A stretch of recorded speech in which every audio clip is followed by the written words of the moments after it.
నా first video ఈ video చేస్తా అని అస్సలు అనుకోలేదు. ఈ స్టోరీ చదువుతుంటే చాలా బాధేసి మీతో కూడా షేర్ చేసుకోవాలని ఫిక్స్ అయిపోయా. అందుకే ఈ వీడియో చేస్తున్నా. ఈ వీడియో మీకు ఎవరికైనా బాధ పెడితే ఐఎమ్ సారీ.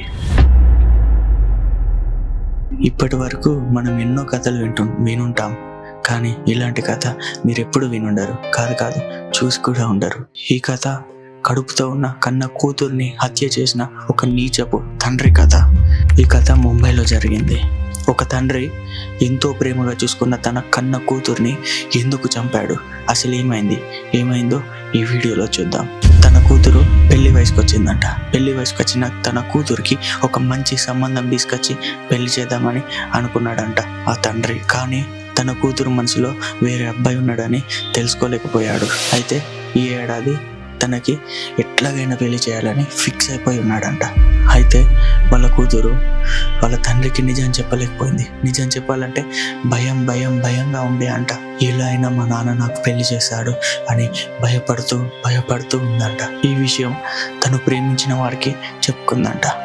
ఇద్దరు కలిసి ఇంట్లో నుంచి వెళ్ళిపోవాలని ఫిక్స్ అయిపోయారంట. అనుకున్నట్టే ఇంట్లో నుంచి వెళ్ళిపోయి పెళ్లి చేసుకున్నారంట.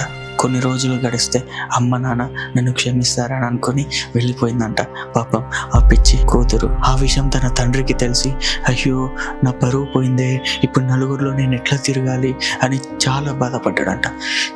చాలా బాధపడ్డాడంట. ఎంత బాధపడ్డాడంటే తన కూతుర్ని చంపేయాలనంత బాధపడ్డాడంట. కొన్ని నెలల తర్వాత ఆ అమ్మాయి కడుపుతో ఉందంట. ఈ విషయం తన తల్లిదండ్రులకి చెప్పుకుంటే సంతోషపడి నన్ను క్షమించి ఇంటికి రమ్మంటారనుకున్నదంట. పాపం ఆ పిచ్చి తల్లి అనుకున్నట్టే వాళ్ళ తండ్రికి కాల్ చేసిందంట. నాన్న, నేను కడుపుతో ఉన్నా, నన్ను క్షమించండి, మిమ్మల్ని బాధ పెట్టినందుకు నన్ను ఇంటికి పిలుచుకోండి నాన్న అని ప్రేమగా అడిగిందంట. అది విన్న వాళ్ళ నాన్న ప్రేమగా రా బిడ్డ అని ఎంతో ప్రేమగా పిలిచాడంట. అది నమ్మి ఆ పిచ్చి తల్లి ప్రేమగా ఎంతో సంతోషంగా వెళ్ళిందంట వాళ్ళ పుట్టింటికి. ఎంతో సంతోషంగా ఎంతో ఆనందంతో ఆ పుట్టింటికి వెళ్ళిందంట. పుట్టింటికి వెళ్ళిన తర్వాత తన తండ్రితో చాలా ప్రేమగా మాట్లాడిందంట. అదే విధంగా తండ్రి కూడా చాలా ప్రేమగా మాట్లాడాడంట. వాళ్ళ కూతురు అంటుందంట, నాన్న నిన్ను ఎంతో కష్టపెట్టా, ఎంతో బాధ పెట్టా, మన పరువు తీసా, నన్ను క్షమించు నాన్న అని కాళ్ళ మీద పడిందంట. అదే సమయం అనుకొని కూతుర్ని కత్తితో పొడిచి చంపేద్దామని ప్రయత్నించాడంట. కత్తితో పొడిచాడంట. పాపం తన కూతురు చనిపోతూ, నాన్న నువ్వు చంపింది నన్నే కాదు, నా కడుపులో ఉన్న బిడ్డని కూడా ఇలా చంపాలనిపించింది నాన్న, ఎంత నమ్మించావు కదా నాన్న అంటూ కన్ను మూసిందంట. ఆ విషయం తెలిసిన తండ్రి చాలా ఏడుస్తూ తను కూడా చనిపోయాడంట.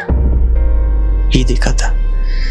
ఇది వినగానే నాకు చాలా బాధేసి మీకు షేర్ చేసుకుందాం అనుకున్నా.